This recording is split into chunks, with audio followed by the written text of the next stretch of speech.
Just come into the talky zone because Laura has owned that on Facebook for over a decade and as yet unpaid. Like every letter that I've typed has yet to be compensated because I was just chatting about something and it's like basically it's an open realm. People have become billionaires off the fact that we're sharing information.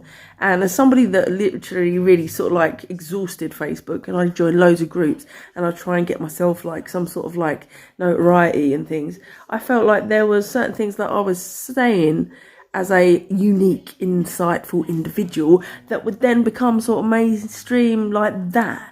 And you're like, well, I think I've got an outreach that people are getting through to, but I'm not getting appreciated for it. There's no, like, now they're telling you to make NFTs to go into another realm of depreciation out of the human zone. Like, and it's like, really honestly, a decade compensation over here already.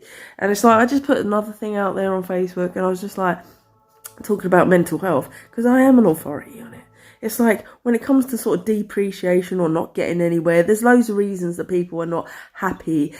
Independence, financial, economical viability, things like that. And it's like, yeah, that's one of the things that gets me is the fact that you spend and spend and spend and spend and spend and you don't get any returns because you're putting creativity out there and you don't get anything back.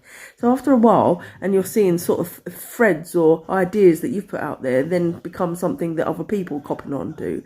It's like, when I used to use Facebook, I'd make the connotation of monkeys with a stick on one island. They start dipping the stick and finding the ants on one island, and exactly the same time, monkeys do it on the other island, like this collective consciousness. And it's like, that's the thing with the internet.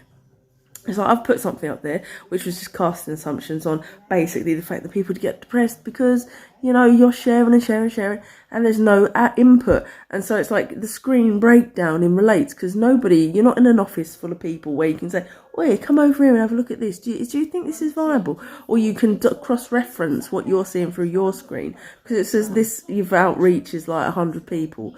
Is it though? And if you share to group upon group upon group and you don't actually get anything back, you start to get disheartened. Depreciation, depression, whatever. It's all the same as happiness. Is not getting any sort of like recognition or high-fiving for it or anything to anybody collaborating or making tracks or progress. And over the course of a decade, it hasn't really been happening for me. And you go, well, it's like Facebook feels as good as a man short. They've made these apps. There's a few people made billions out of them.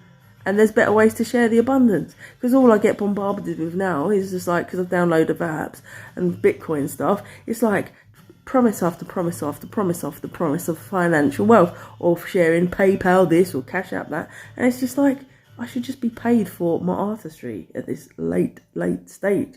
Mark Z, come on, man.